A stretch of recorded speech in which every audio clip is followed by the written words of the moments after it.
Welcome to another episode of the Bank Free Blueprint. And today I have with me my friend, Jesse Martin. Welcome, Jesse. Hey, thanks, Tom, for having me on. Absolutely. So, Jesse, you are with Next Level Sales Coaching, and you've been doing some NLP training for quite some time. I know I met you at a workshop maybe about a year and a half ago, something like that. And I was intrigued by what you teach, what you train, and what part of the reason I had asked you to come on to the show, which I'm very, very happy that you did. I feel honored that that you're taking the time to do this. And so I wanted to talk to you a little bit about mindset, obviously, but what you do is you have a way of you don't just teach people like for sales. One of the things you do is you help people learn the sale, I'll put it in my words, help people become better at sales or better at enrolling people in what their vision is or what they're looking to do. And so rather than just a script, you have different ways where you really show people how to really change your habits and change the mindset around it, and not just a word for word, this is what you say in order to be good at sales. It's more along the lines of mindset and habits and what are some of the underlying things. And now that's my understanding. And so maybe with that, would you mind just sharing with us a little bit, maybe start with how you got involved in this sort of an area of expertise? I mean, I think I love it from the perspective of being able to really understand why we do things we do, how we can change some of our habits, what it is that causes us to feel certain ways. And so by you explaining what it is, a little bit more of what you do, but also how you got to this point, and then from there we can talk about specifics as it relates to investors in real estate. Yeah, that sounds great. Well, first of all, thanks a lot for having me on, Tom. I'm really excited to be here. I've been watching what you're doing with Bank Free Blueprint, and the traction that you're getting and the people that you're helping is just really awesome. I actually have a background in real estate, and so I'll tell you about that in just a second. But what I do right now, so if anyone out there that's listening, if you've ever experienced what I would call sales anxiety or sales resistance, a resistance from the other person you're working with or potentially working with, or resistance in yourself from getting yourself to actually do what you need to do to be effective in the sale. Maybe it's, holding yourself back. Maybe it's procrastinating, binging on Netflix when you should be out there making calls or following up with people. Mm-hmm. I know I've experienced that, and it's such a common problem. And I saw it so much that I really focused all these amazing tools of NLP and hypnotherapy and success psychology and motivation. All these are ways of getting someone to the result of being a more effective salesperson. And so my background actually is in real estate. My dad was an investor, out of a necessity. He worked for a church actually, and it didn't pay very well. It was practically a volunteer position, and we just didn't have much to live on. We probably lived on about $29,000-$30,000 for a family of 5. Mm-hmm. Wow. And my dad decided to start fixing and flipping houses. And so I have 2 sisters, and being the only boy, I was the designated gopher, the helper, the guy who would help fix the houses up. And that's how I learned the industry. Okay. And it's a great way to kind of work ourselves to that next level if the income isn't there. So, but what was it that got you, was there something as it related to real estate that eventually got you into this area of NLP training, or what triggered that? Yeah, because it's such a different comparison, right? Real estate, fixing houses, to psychology and NLP and coaching, isn't it? Yeah, and could you just maybe describe NLP? Some people may not know. Yeah, NLP stands for neuro-linguistic programming. It's the form of success psychology that Tony Robbins started out when he was starting his career. Now he brands it as his own sort of thing and his own message. But really what it is a study of successful people. Mm-hmm. What are they doing in their mindset? What are they doing in their psychology and their actions and their habits? And then modeling that, as in seeing what they do, breaking it down step by step, and creating a systematic plan of how to take someone who is having a struggle or wants more success in an area and getting them past their own barriers. And so I started doing this just out of necessity for myself. I wanted more success in business. I used to be that guy that was like a wallflower, shy guy. Like I could hardly hold eye contact and have a conversation with someone. Right. Yeah. And can you imagine? I mean, that would hold someone back in sales, I'm sure. Mm-hmm. And it was definitely holding me back. So I learned everything I could. I was reading hundreds of books and going to seminars. And that's what got me started, just using it for myself. Yeah. Wow. And this whole time I was in real estate, fixing up houses and stuff like that. But it was never really my passion. It's something I'm very good at, but it wasn't my passion. My passion was working with people and helping people get over their own stuff. I see. And so someone comes to you and you're able to coach them through some of the mindsets they have. And I have to say this, when we got to talking right now, I just realized this, but I've been working on a book for way, way too long. Yeah. Right? And there's some interesting mindset things going on as it relates to the book. It's 95% complete and it's sitting there. And there's something that's telling me, and I think it's around, well, is it going to be good enough? Is it going to, I mean, so that's, that just came to me when you were describing that. It's funny how this works, isn't it, Tom? Where we have these great goals. And if you're listening and you have this thought, this feeling of like, I have this big goal. I know what I want.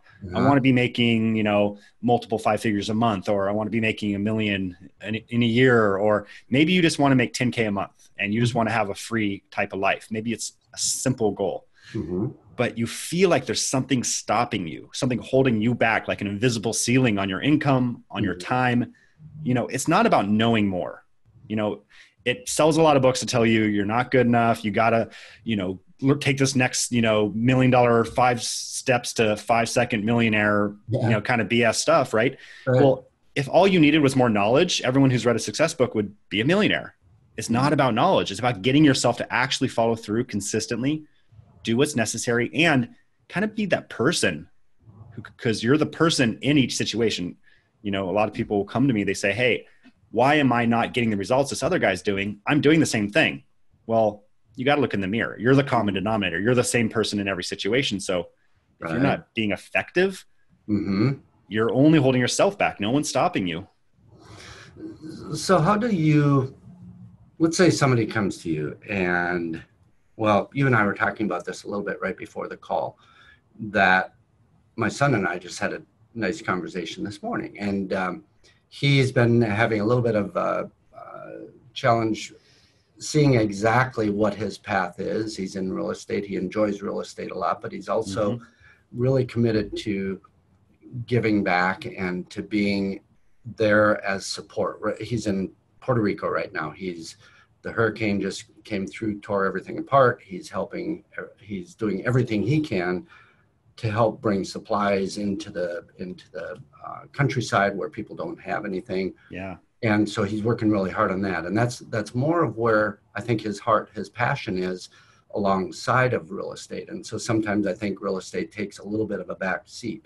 And he and I were talking about that and trying to figure out what is it that, or how could someone, and I'm sure a lot of the listeners have certain things like I just mentioned with my book or my son with real estate or whatever it is.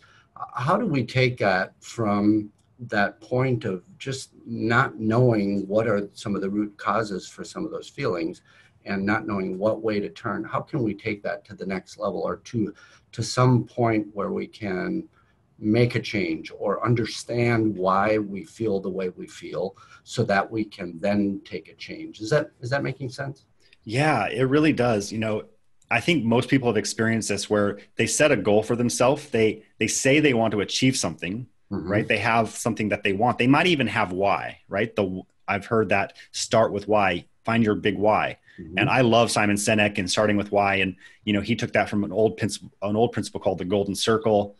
And this principle of starting with your passion is really important. But here's something most people overlook. The subconscious mind, that means below your awareness, right? Our conscious mind is the act of thinking, I'm aware of what I'm doing, right? You're aware of the sound of my voice. You're aware of this conversation. If you're driving or whatever you're looking at right now, you're aware of that. But what you're not aware of is the 10,000 things going on in the background, all the thoughts and memories and conversations you've ever had and feelings. And most people have had a lifetime of positive and negative experience. And there are three different pieces to your subconscious mind. There is your, thoughts, your emotions, and your memories. So the thoughts are like beliefs, like, oh, I believe the world is a successful, happy place. People are generally good. Or maybe you believe the economy is bad and it's a hard place to deal. And most people have thoughts about everything in our life. This goes really, really deep.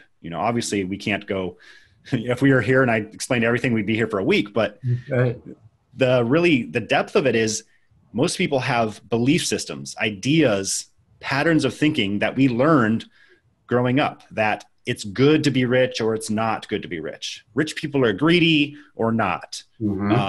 It's helpful in the world if I'm rich, or, oh, I have to feel guilty if I have a lot of money. Okay. And these are called internal values. Yeah. And if your values are not aligned, you're going to sabotage or stop yourself, even if you have a noble goal. And I could give you an example, which is, say someone wants to put a goal out there, say, I want to make 5 deals next year. I want to do 5 transactions. This works for agents. I coach a lot of real estate agents, but investors, this applies just as well, where you might say, hey, I want to do 5 deals next year. And what happens? You don't actually do the actions you need to. The networking, the talking to the people, knocking on doors, making offers, right? You have to make a certain number of offers and say foreclosures or something like that. But you don't do it. That's because there's a conflict in your subconscious saying, well, if I get that, I'm going to be one of those greedy rich people. And so you'll stop yourself. Right. So all the good intentions in the world and all the motivation and all of that you can muster up, and you still can't get it done. It likely has to do with some stories that we are telling ourselves, or stories that we have made up in our mind about.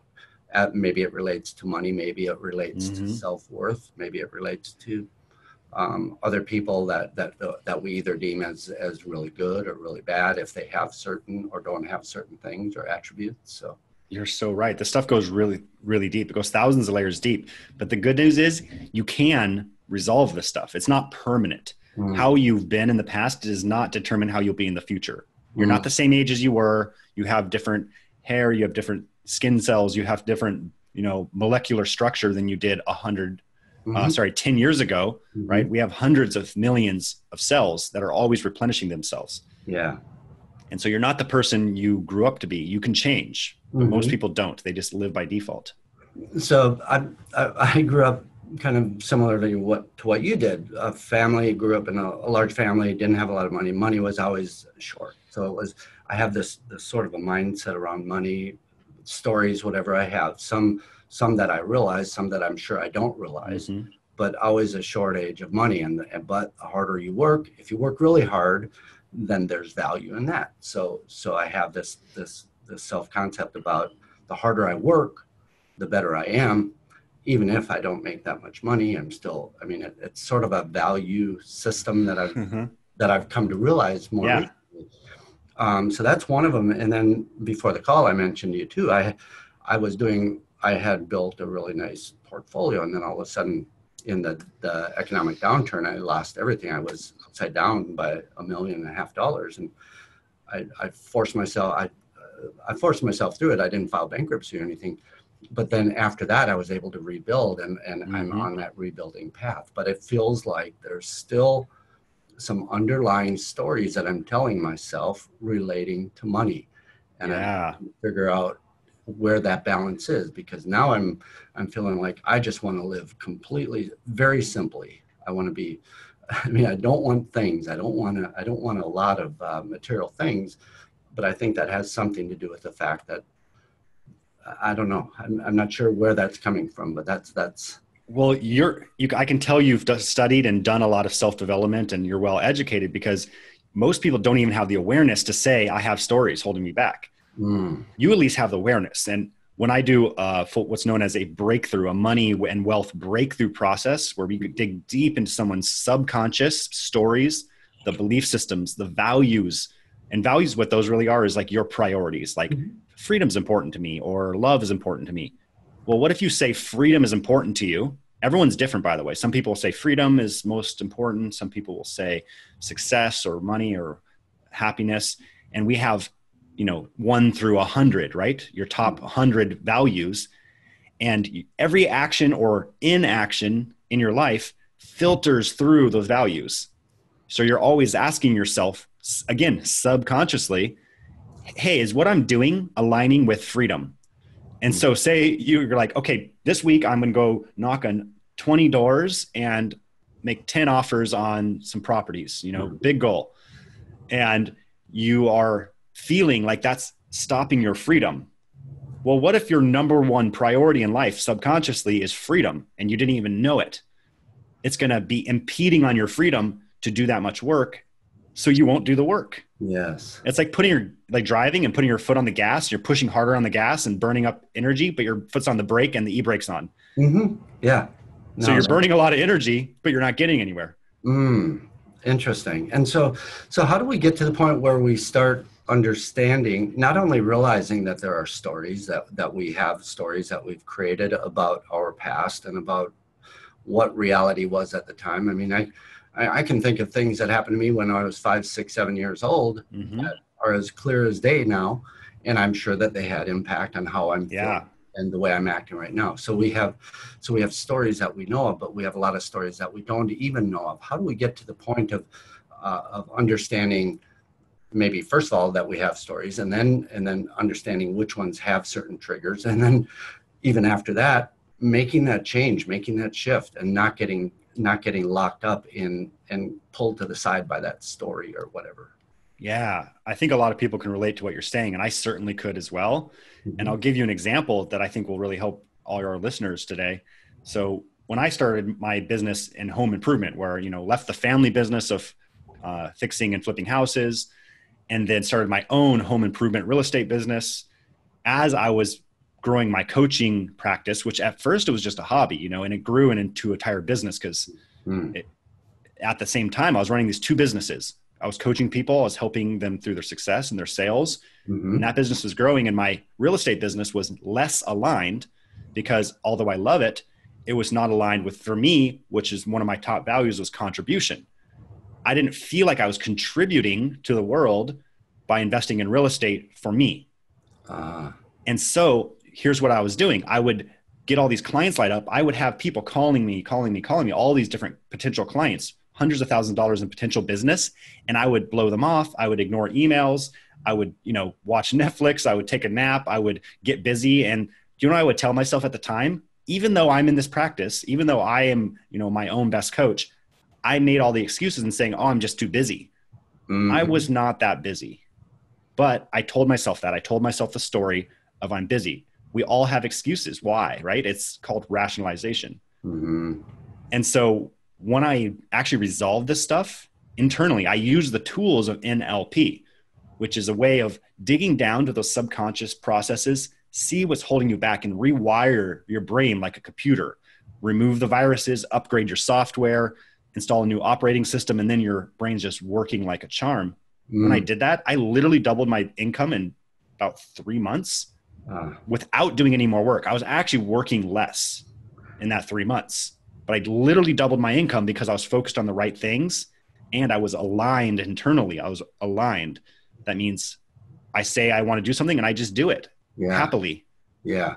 Now, there's, I can't remember who it was that I read on some NLP training, and the gist of it basically was, don't get so caught up in all the details of what that particular story is. It's whatever that story is. I mean, there could be all kinds of layers of different things going on, but it's really like, the way I interpreted it was, there's like one core thing within that story that if you acknowledge it and understand it, and then sort of work from there and make the change, rather than getting so caught up in all the details of the story.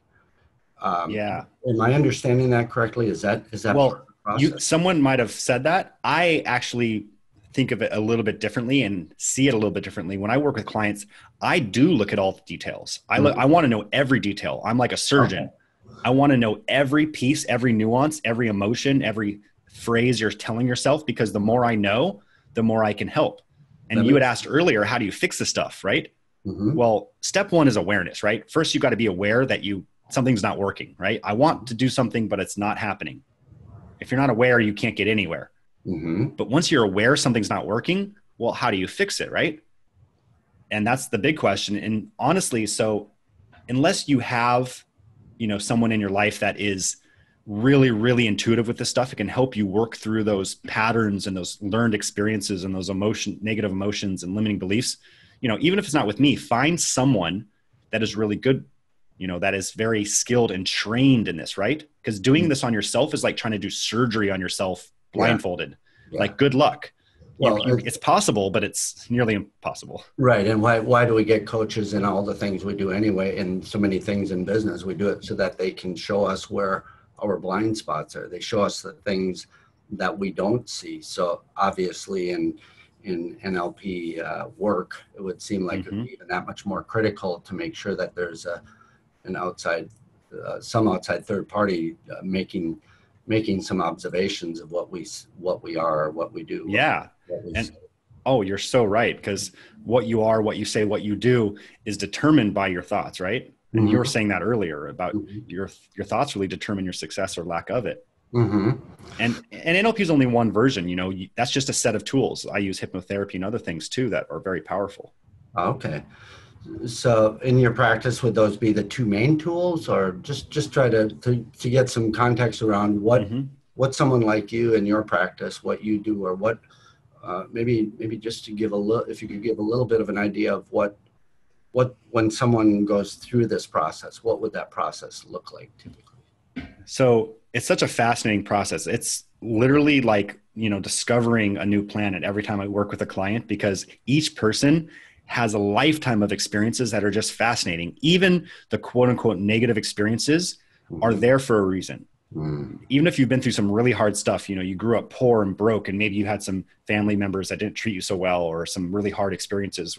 I've met people who were living on the streets, literally living on the streets and out of their car, and now they're making multiple six figures a month. It's pretty wild. But what they did, and the common thread, is they dealt with the internal stuff. And so as an example of what we actually do, I'll sit down with someone one-on-one, and sometimes I do group trainings, right?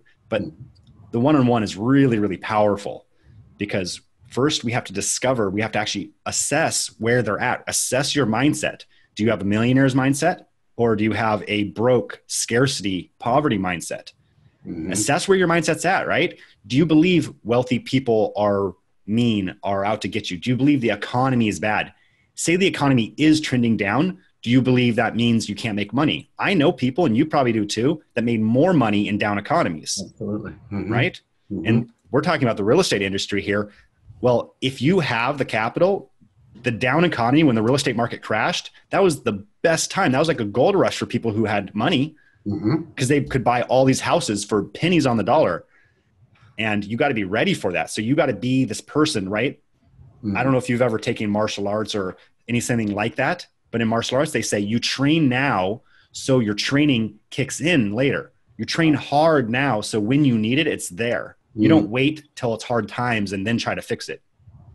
Yeah. Wow. That makes a lot of sense. And so let's say, so you would probably go through a process where you're walking them through different exercises, different interview sessions, I'm assuming, right? Yeah. Yeah. Make assessments and adjust your methods of helping them get to that next level based on that. Is that correct? That is correct, because it's completely customized to every single person, because everyone has had different life experiences.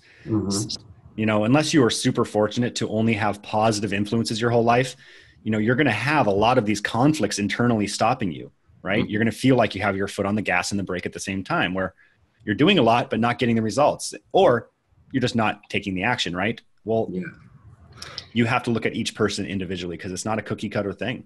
Okay. So let's maybe talk a little bit about our listeners. So the typical listener on this show, I would say, is one of three things. Either it's three or four things. Either they have real estate deals that they're looking to get funded and they're looking to raise capital for, or they may have money that they are looking to get a higher return on, and they know that real estate is a good option, and they know that they're comfortable doing a lot of work on it if they need to, but they're comfortable not doing as much work if that's the case. And then there's the other group who has money and they just don't want to do anything on it, but they want to know that they can trust the people that they're working with. So all three of these on this range or this spectrum of investors, all of them have certain things that are holding them back. That's right. So somebody who's looking for money, there's something holding them back from being that person that they get to be in order to enroll somebody or to share with somebody their vision of a property or a project that's really good and prove to them that it is really good. And maybe on the other side, it's investors that have money that are anxious and they're having a hard time making a decision and really having a hard time stepping into that investment, whatever it may be. And so any thoughts, anything that we can offer to our listeners so that they might be able to actually make some progress on their own, or at least start understanding the dynamics of what's behind some of the things they do or that they have a hard time doing. Yes, absolutely. I can tell your industry really well here, because to be able to understand what is, where each person is at and what they're really trying to do, shows a lot to your business. And, no matter what you're trying to achieve in this industry, whether it's looking for the deals or you're looking for the money, if you're coming from a place of neediness or feeling kind of desperate, like I got to find this, or maybe feeling like, oh, I don't deserve it on some level, or, this is a crappy industry, but I got to do this to survive, or I got to do this for my family, but I don't want to do it. Or if you feel like, well, this is just what my family said I have to do, is real estate.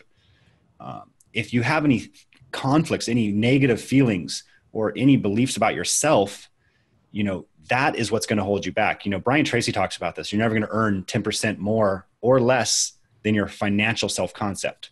You're always going to act in alignment with how you see yourself. So if you see yourself as this, like, oh, I'm just some average Joe who would want to work with me and do deals with me. If you think that, how are you going to act in the world? You're not going to go out there confidently. You're not going to go out there from a place of authority. You're going to hold yourself back because you think, oh, I'm just some average Joe who's going to want to work with me. You're going to act in alignment as if you're playing the character of some average Joe. Well, what if you could change that? And you can. And so here's one thing you could start to do now, because I like to actually give actionable advice, not just some fluff. Perfect. One of the first things I do with my breakthrough clients is actually create a vision for how do you want to see yourself. If you could create a character, if you could create a movie, if you're the director of a movie and you are casting the ideal person that's you, well, would you want, Danny DeVito, or would you want Tom Cruise? Like, who would you create? No offense if either of them are listening. Yeah. But if you could create this perfect character that you want to be, how would that person act? How would that person speak? How would that person move in the world? How would that person hold eye contact, do deals, get on the phone? How would that person procrastinate and watch 3 seasons of Netflix? Or would that person get up in the morning, get up at 5 or 6 a.m. and hit the ground running and meditate and write your goals out and really make an impact and change on the world? Write it out. Have that clear vision. And when you know who you want to be, that is the first step of moving toward it. You got to know what you're aiming for. That makes a lot of sense. I mean, just visualizing that right now, it triggers a lot of thoughts myself, just of what that could look like. So once, and maybe I'm asking too much here to get too much at one time, but it would be once I get that visualization of who that perfect Tom is, or the perfect Jesse is, how do we start ingraining that into our lives, or in interfacing it into our lives? So you have to know what your target is. So that is the target, the person that you want to become, right? And that's easier than said than done, right? Just saying, I want to be this, healthy, fit, successful, productive, outgoing, attractive person That's great, but then what do you do with where you're at, right? Mm. So step one is to know what you want. You can set out one thing a day, one simple baby step that would move you closer to it. Don't go crazy. Okay. What's one thing that would help you get closer to that? Maybe it's setting your alarm 30 minutes earlier and getting up and writing your goals for the day.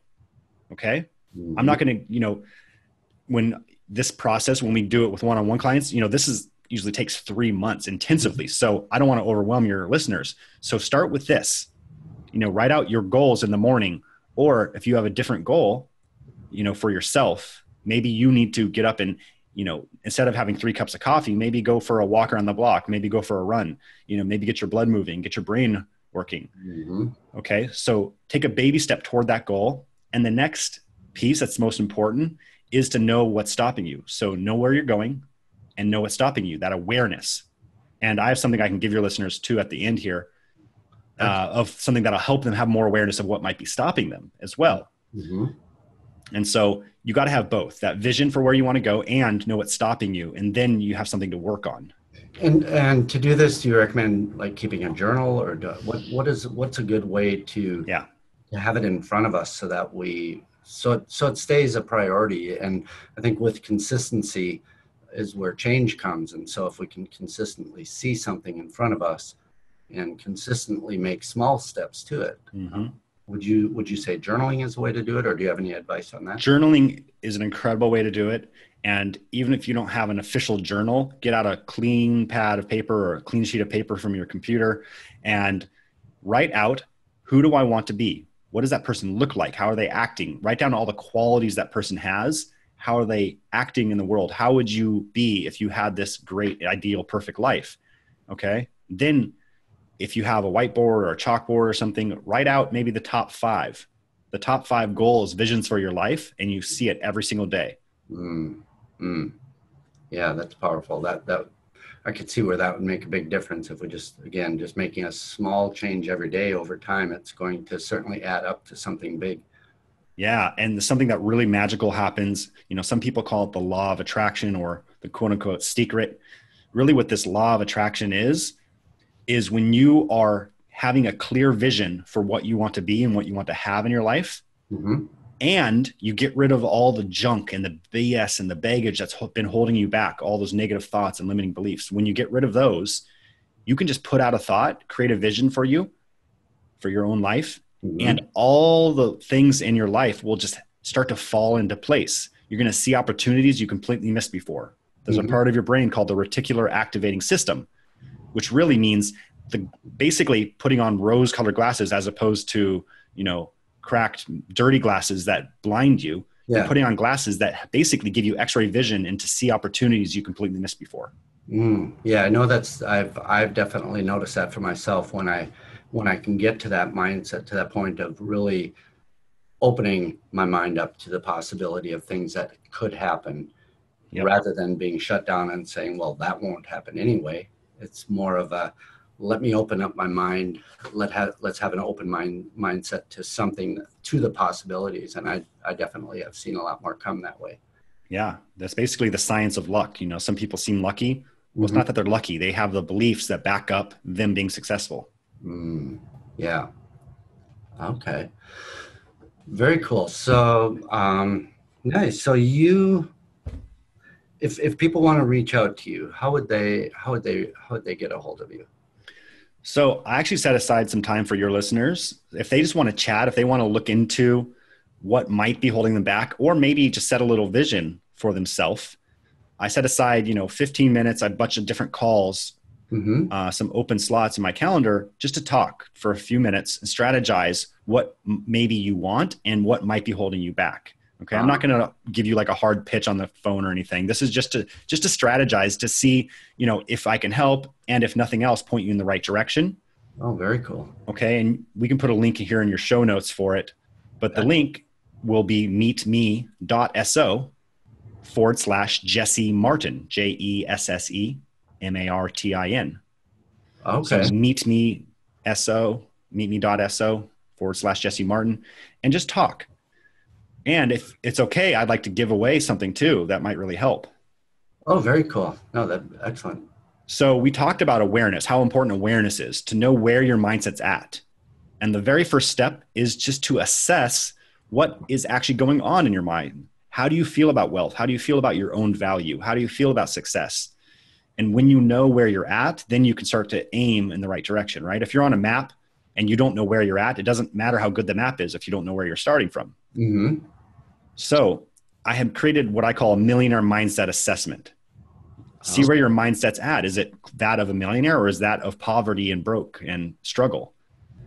And if you text mind99 to 44222, it'll ask for your email and it'll just send you this assessment. And it's just like a 1 through 10 on a bunch of different questions.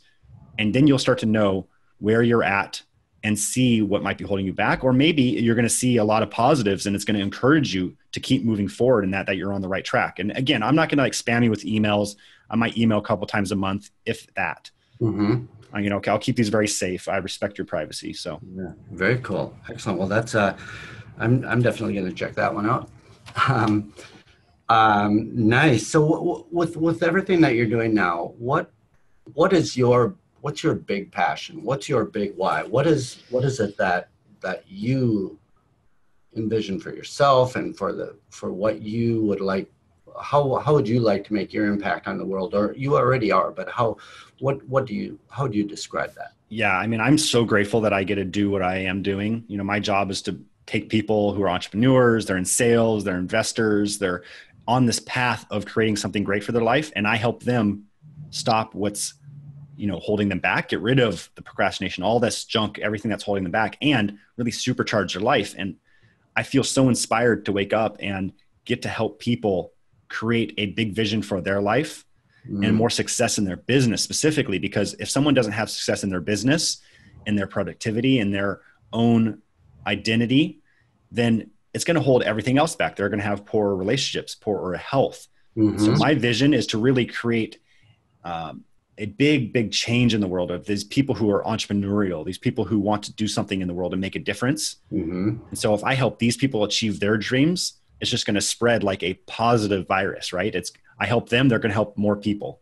Yeah, well, and I can imagine. So you call it next level sales coaching, but the way I look at it is just about everything we do in life has some element of sales to it. Exactly. And if we change the word from sales to enrolling or to getting people to understand our perspective on something, what could be more powerful than being able to get to that point where we really can get people to understand our vision and to get people to see where we want to go, where it's good for them to go, all of that. And so you like I say, you call it next level sales coaching, but I would think that it's not only for people who are in sales, it's for people who are looking for, maybe they're looking for relationships, maybe they're looking for helping out other people, whatever it is, getting people enrolled in their vision of whatever it might be. It just seems like that would be so huge all the way across the board and not just for salespeople. Man, I love how you put that. And, that's what we really created. The vision was help anyone reach the next level in their life and business. Mm-hmm. And you said it better than I've actually said it before. And I'm going to start telling people the way you said it. I love it. Where whether you're selling your spouse on, going to a restaurant that you think will be better for the both of you, or selling your kids on going to bed at the right time, or, actually selling your service, actually enrolling someone in what you're doing and creating energy and excitement, so it's a win-win, whether that's a real estate deal for, 10,000 or 100,000 or 10 million. You have to enroll and you have to sell them on your way of thinking. And this isn't tricking. This is enrolling, like you said. And that's a sale. You've made a sale when someone sees your way of thinking and they're committed to your vision and they make a commitment. That's what it's all about. Mm-hmm.